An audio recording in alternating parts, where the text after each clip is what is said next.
It was expected, but no doubt still disappointing news for Yukon and Caroline Ducharme. It's been confirmed that she will be out the remainder of the 2023-24 season. In this video, we will sort of take a look at the Yukon injury situation and Ducharme's injury history and sort of the history of her head and neck issues, as well how it's sort of comparable to another athlete that played a few years ago. Now, as I said, this was sort of expected. Last week after Yukon beat DePaul, Gino Auriemma hinted that a decision regarding Caroline Ducharme, who had been out indefinitely since going down to the Grand Cayman tournament in November, the decision would come this week, and it has. Ducharme released a statement saying, "I've been working tirelessly with my medical team to make a full return to basketball after sustaining head and neck injuries. It has honestly been a frustrating process with many ups and downs."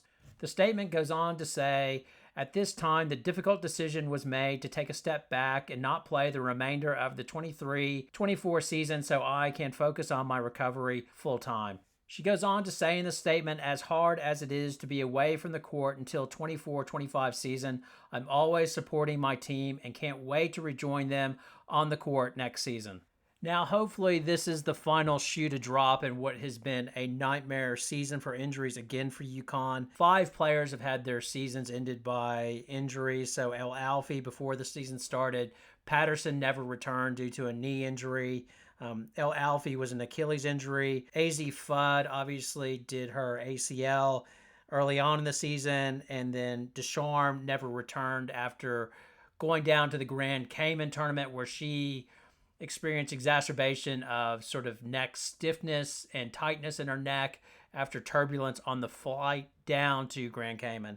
The other one is obviously Aubrey Griffin, who did her ACL just recently, I think against Georgetown. With Ducharme, like, she's had injuries throughout her whole entire career, even since high school. So in high school, she did the first injury I believe she sustained was a shoulder issue where she had to have shoulder reconstruction surgery as it kept on popping out. Then she had an ACL injury to her knee. She played at Yukon her freshman year, like she played the entire year, although she did have head concussion issues.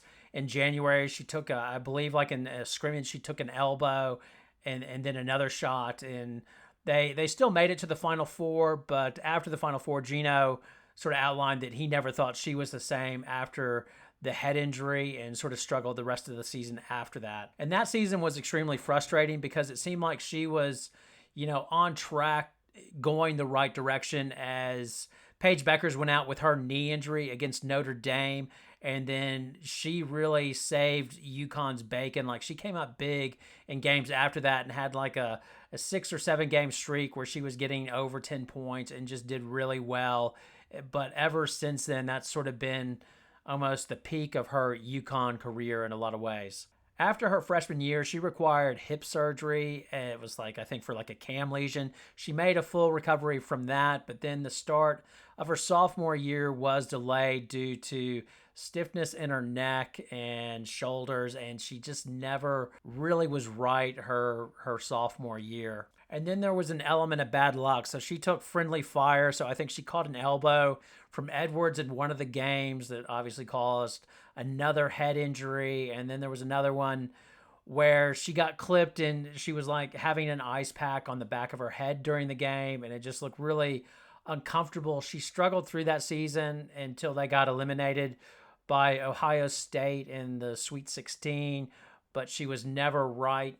With time away, she was looking good in the summer and in Europe. Gino says that she was looking the best he had seen her when they went to Europe. But then the first game at Europe, she got hit in the back of the head with a ball, like from an errant pass thrown, and straight away had to be taken from the court. And in a lot of ways, that sort of took her back to square one. Everybody was saying and hoping the right things, but it was concerning at the start of the season. Like, she was wearing a different colored jersey just to outline that it was her, almost like the quarterback jersey. And unfortunately, when they went down to Grand Cayman, as I said, turbulence on the plane, and that re-aggravated, sort of gave her neck spasms. And it's really just been sort of like a cycle of head and neck injuries that have really held her back, obviously, this season.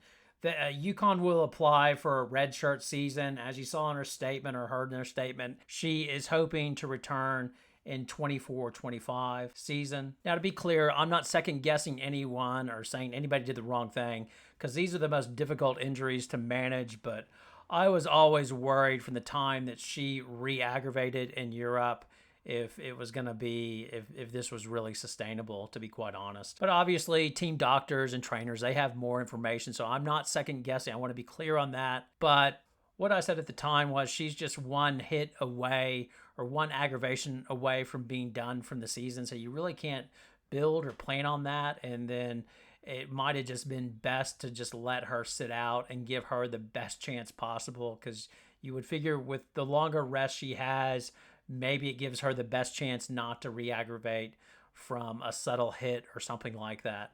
When I was looking at her case, I was always thinking back to Chris Miller. He was a good QB in the 90s, drafted by Atlanta. He played for Oregon, I believe, and had a decent arm but could move well in the pocket. And he went to the Rams in 1994 as a free agent. And from then, over the next 14 months, he sustained 5 concussions. If you read some of the articles on it, it's like, wow, the way they handled it back then, like some of the players are like, he's soft and things like this. It was definitely a different era, but it was very concerning as he was getting lost on the way to the airport or from the way home from practice. Like a 20-minute drive home from practice was taking him like an hour to figure out how to get home. Now, he retired after the 95 season just from the concussions.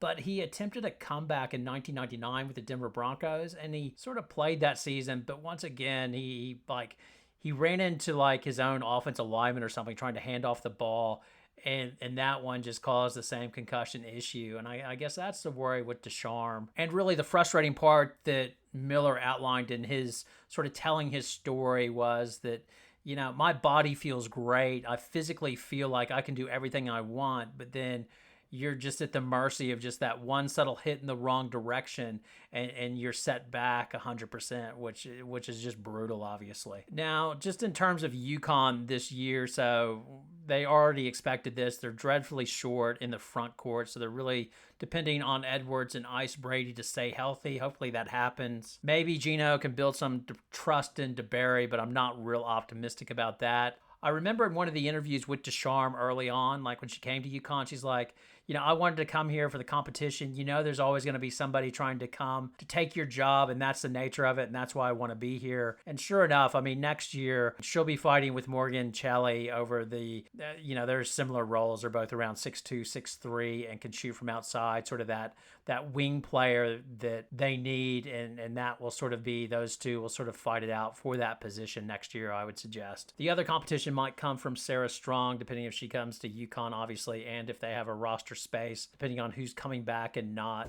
But overall, the main thing is hopefully Caroline Ducharme will make a full and healthy recovery.